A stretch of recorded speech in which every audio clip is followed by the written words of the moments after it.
Est-ce que cet Ostrovam est le vélo le plus rapide que Factor ait jamais fait? Et est-ce que c'est un des meilleurs superbikes qui existent? Pour avoir la réponse à cette question, on va regarder ensemble son prix, son équipement et surtout ce que ça fait de rouler avec. À la fin de la vidéo, je vous donnerai mon verdict et son placement vis-à-vis de sa compétition. Bonjour à tous, c'est Augustin. J'ai commencé les courses vélo en étant mal entraîné et avec le mauvais matériel. Depuis, j'ai eu l'honneur de rouler avec des superbikes et surtout de faire partie de la sélection nationale au championnat du monde du CI Grand Fondo. Et j'accompagne les cyclistes à atteindre leurs objectifs. Allez, on va commencer par la partie prix. Donc du coup, là, on a un vélo full aéro, full performance qui est équipé en Ultegra DI2 avec des roues Black Ink en 58 mm très rapide. Il vaut 11 000 € ce montage. C'est énormément d'argent. D'ailleurs, ce vélo, il coûte sûrement plus cher que ma première voiture et il va décidément plus vite en descente. On a des options qui sont plus accessibles dans la gamme, évidemment, avec d'autres types de montage. Mais le rapport qualité-prix, vous voyez, c'est pas forcément ce sur quoi ils se sont focalisés parce que si on vient comparer avec un Canyon Aero de CFR, un Giant Propel ou un Van Rysel RCR, on va avoir un rapport qualité-prix qui est plus intéressant. Mais c'est pas pour ça qu'on vient choisir un vélo aussi exclusif, aussi performant, aussi exigeant que ce Factor Ostrovam.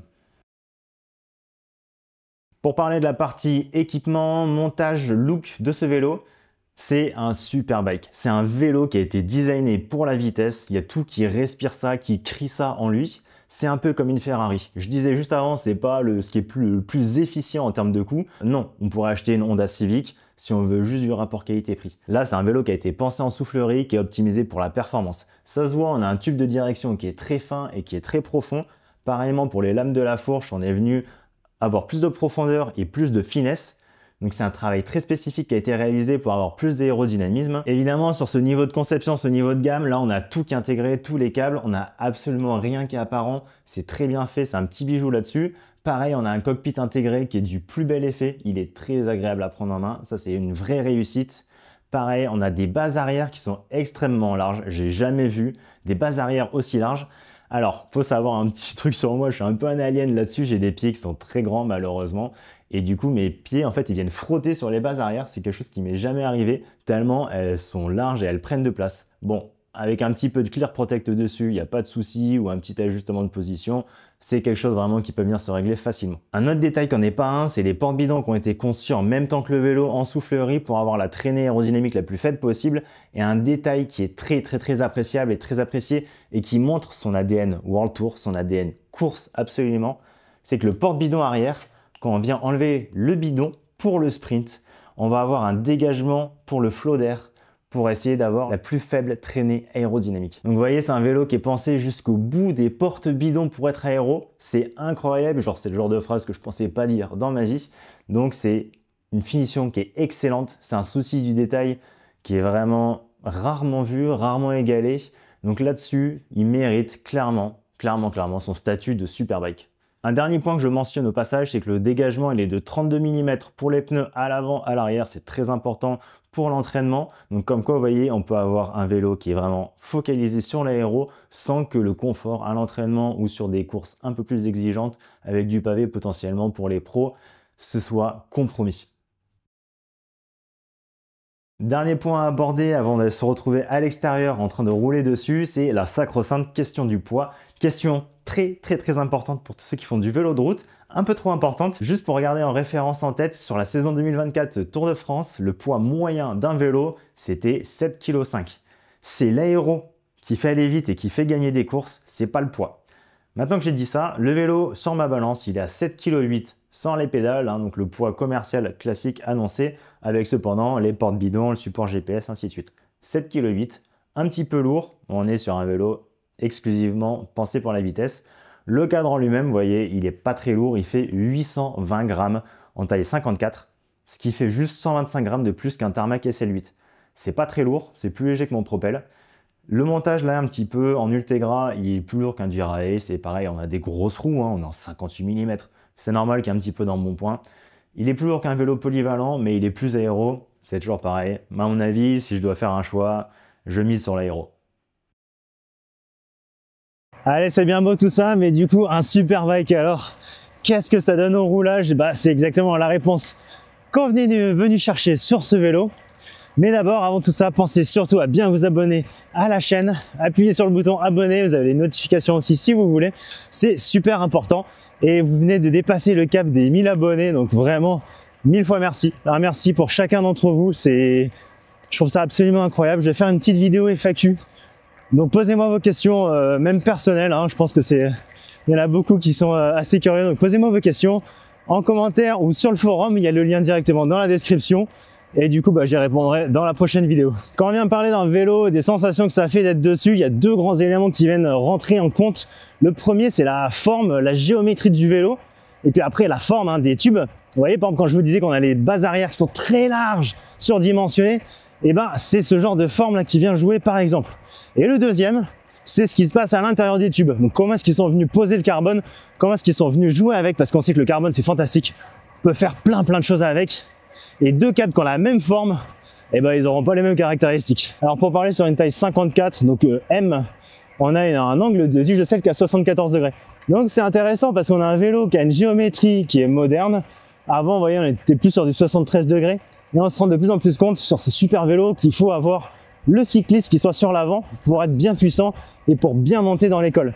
Donc on a une géométrie qui est moderne. On n'est pas sur un vélo classique, donc là ils ont fait un bon travail là-dessus. Et après en termes de sensation de roulage, alors là c'est là où vraiment pour moi la comparaison avec la voiture de course, avec la Ferrari, elle prend tout son sens. C'est un vélo, alors moi j'ai pris mon pied, j'ai trouvé ce vélo incroyable, incroyablement rapide, maniable, mais pas nerveux. Vous voyez par exemple mon Propel, des fois je peux dire qu'il est un tout petit peu trop nerveux. Là on a une roue avant, on a un angle de chasse qui est quand même assez ouvert, donc on a une roue avant qui est déportée, donc on a un vélo qui est maniable, qui relance, oh là là, mais du feu de Dieu. Je vous jure, quand on est en danseuse sur ce vélo, on a juste envie, mais c'est de tout lâcher, comme si on était sur un effort de 30 secondes. Les relances sur ce vélo, elles sont monumentales. Et après, donc j'ai bien ressenti l'effet des roues en 58. Ça, c'est vrai que c'est top. Et donc quand on est sur le plat, on lance le vélo et il garde sa vitesse. C'est vraiment fascinant. Malgré le fait que j'avais un cintre qui était trop large pour moi, là c'est un cintre en 42 cm, moi j'aime bien des cintres qui sont plus fins, qui sont plus aérodynamiques, même si je suis un grand gaillard. Et donc cette sensation de vélo, mais tac, qui accélère direct, et après qui maintient super bien sa vitesse, c'est fantastique, parce que je le mettais sur le plat, j'étais à 35 km/h, et franchement, j'ai envie de dire entre guillemets, je sentais pas la vitesse. C'est un peu, vous voyez, c'est comme ces vélos de contre-la-montre où on est en position, on a l'impression de se traîner. On est là, on dit, ouais, vraiment j'avance pas aujourd'hui. Et là, tu baisses les yeux, tu regardes le compteur et t'es à 40 km/h.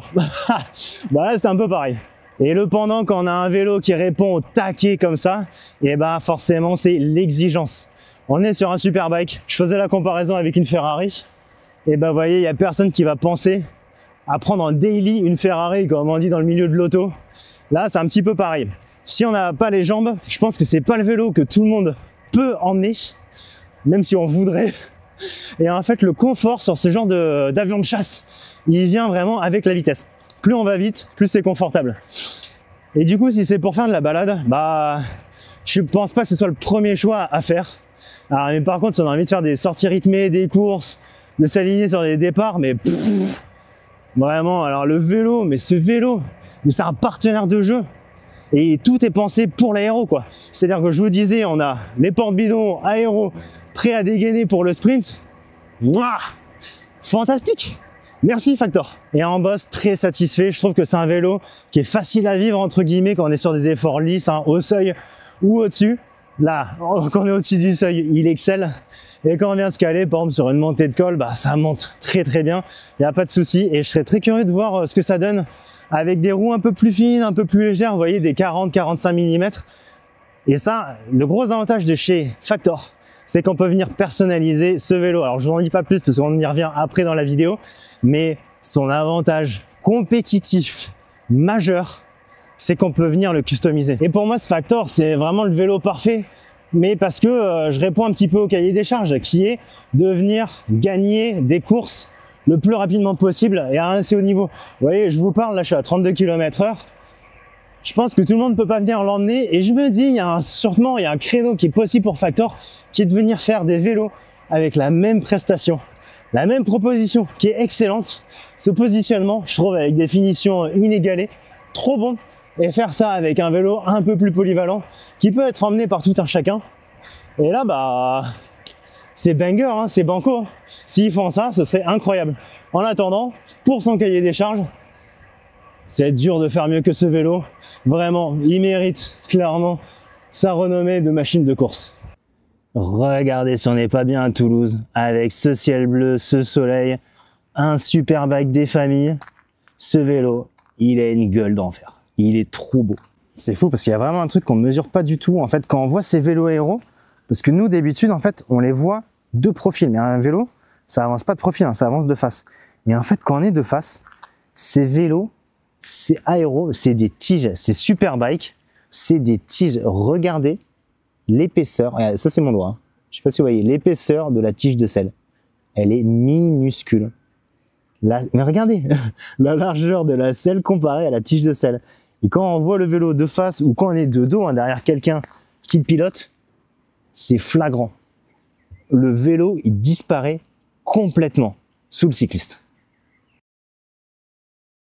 On s'approche de la fin de la vidéo, on va parler dans son ensemble ce que j'aime pas, ce que j'aime sur ce Factor Ostrovam. On va commencer par ce qui fâche. Ce que j'aime pas, on a deux choses principalement. C'est assez mineur, heureusement. On a le chariot de selle extrait, je vous montre pourquoi. Bon, je viens de recevoir le vélo, je suis en train de le régler à ma taille, à ma position, et du coup, je vais vous expliquer par exemple pourquoi, un très bon exemple, pourquoi est-ce que j'aime pas les tiges de selle monopivot. Tout simplement avec la clé, je suis venu desserrer ici donc la seule vis qui vient tenir le système de serrage de collier de selle. Et donc là, elle se déplace bien. Par contre, regardez, j'ai beau appuyer ou tirer, je peux pas venir régler l'inclinaison de la selle. Allez, bon, après un petit peu de travail, vous voyez maintenant, la selle, elle vient coulisser comme il faut. Et donc, juste pour redire, en fait, vous voyez, c'est ces deux parties-là, en fait, qui viennent prendre en sandwich, en étau, le carbone, en fait, et qui viennent le marquer. Donc, vous allez me dire, ok, peut-être qu'on change pas sa position de selle tous les 4 matins. Par contre, ouais, bah du coup, si jamais on est sur le bord de route, bah on peut pas le faire. C'est un petit peu dommage. Et le deuxième élément, vous voyez, que j'aime pas sur ce système de tenue de la selle de manière générale, c'est que c'est vraiment trop dommage. Pour tenir la selle, le collier de serrage, en fait, ouais, bon, c'est pas un collier, hein, on a que deux petites vis ici. Et vous voyez, regardez, on a la roue qui tourne, et là, on a les projections, hop, qui sont parfaitement dans l'angle pour venir simplement mettre plein de corps étrangers, potentiellement oxydés, ainsi de suite. Je comprends pas. Ça, à mon avis, il faudrait mettre un bout de scotch pour venir masquer du coup l'accès aux vis. Ça, c'est une première erreur de design. La deuxième, c'est que, croyez-le ou non, regardez, il y a marqué 5-6 Nm maximal dessus, il y a un petit sticker. C'est des vis de 3 mm. Donc imaginez, vous êtes en conception du système pour tenir le poids entier d'un cycliste en effort, en descente, avec toutes les contraintes qu'il peut y avoir. Vous avez le choix entre toutes ces tailles. Bon, on va pas prendre la plus grande forcément, mais eux, ce qu'ils ont choisi, c'est quasiment la plus petite. Vous voyez, là, on est sur du 3 mm, toute petite vis, pour venir tenir le poids entier d'un cycliste. Et sachant que 3 mm, c'est hyper simple de venir arrondir les têtes de vis. À mon avis, ça, c'est un des axes d'amélioration facile potentiel du vélo pour sa V3. Là, on est sur une V2 actuellement. Allez, le dernier point sur lequel je peux mettre une petite critique, mais c'est vraiment parce que je suis un perfectionniste du vélo, c'est que ces roues, elles sont en 58 mm, elles sont très aéro. Ok, et du coup, en fait, vu qu'on a un profil aussi profond, ils ont voulu gagner un petit peu de poids en mettant un profil de roue en V. Et en fait, idéalement, on préfère un profil en U parce que comme ça, on a moins de turbulence et on a moins la sensation, vous voyez, du guidon qui bouge quand on a du vent latéral. Bon, je l'ai testé, ceci dit, avec du vent latéral, ça bougeait pas, donc peut-être mes craintes, elles sont un petit peu infondées. Mais on sait aussi qu'en termes de performance aéro, c'est les profils en U qui sont les plus rapides, donc c'est encore une petite amélioration qu'ils peuvent avoir pour la prochaine génération.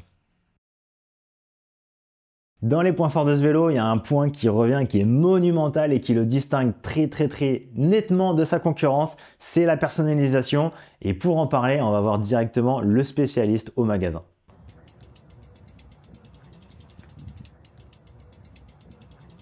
Et bonjour Alexis, donc on se retrouve dans ce magnifique magasin, on est à Ville et Vélo, donc on est à Toulouse. Merci à eux pour l'essai du coup de ce Factor Ostrovam. Alors est-ce que tu peux nous présenter un petit peu plus ce vélo et la personnalisation qui est possible? Alors, bonjour Augustin, alors ce vélo il est totalement personnalisable. Donc là on est sur l'Ostrovam de Factor, donc la version 2.0. On peut choisir la peinture que l'on souhaite. Donc à partir de 4 couleurs d'origine, qui sont celles qu'on a sur le site internet, mais via un studio de peinture qui est le Prisma Studio. Vous pouvez choisir à peu près, choisissez 2 couleurs, en dégradé ou avec des démarcations un peu plus importantes. Ou alors après vous avez des vélos comme celui-ci en stripe qui est très joli. Ok, donc ça pour la peinture, nickel. Pour les composants, tu m'avais dit, donc là, ils se sont associés avec la marque sœur, hein, Black Ink, c'est une marque sœur de Factor. Tout à fait. Comment est-ce qu'on peut choisir et personnaliser du coup vraiment le vélo? Alors, Black Ink, c'est sur tous les périphériques du coup du vélo, donc de la paire de roues au cockpit à la tige de selle. Pour commencer, l'un des points importants, c'est le cockpit. Sur celui-ci, là, on peut choisir entre 80 mm et 140 mm de potence et de 36 à 44 cm au niveau de la largeur de cintre. Ce qui est assez rare sur les marques. On est souvent un peu logé à... On a une longueur de potence, une largeur de cintre. Sur la tige de selle, pareil, on peut avoir du recul ou sans recul. Donc avec du recul 2 cm ou sans recul pour une position plus agressive, plus sportive. Avec du recul, ça apportera un peu de confort. Et pour les personnes qui ont des jambes un peu plus longues et notamment des fémurs un peu plus longs. Impeccable. Perso, à titre personnel, je trouve ça absolument génial. Pouvoir mettre une potence 140 avec un cintre 36. Moi, je suis très amateur des marques chinoises et tout ça, les petits constructeurs. Il y a très peu de gens qui proposent ça. Et dans les grandes marques comme Factor, il n'y a personne. Ça, c'est top. Le groupe, est-ce que je peux venir le changer? Par exemple, je sais que moi, genre, imagine si je veux une autre cassette, est-ce que je peux venir la changer? Alors, tout est toujours totalement personnalisable. On part d'une feuille blanche, on part du cadre. On peut choisir aussi la longueur du manivelle, comme aussi la denture de la cassette. Donc, une 1130, une 1134 chez Shimano, une 1033, 1036 ou 1030 chez SRAM.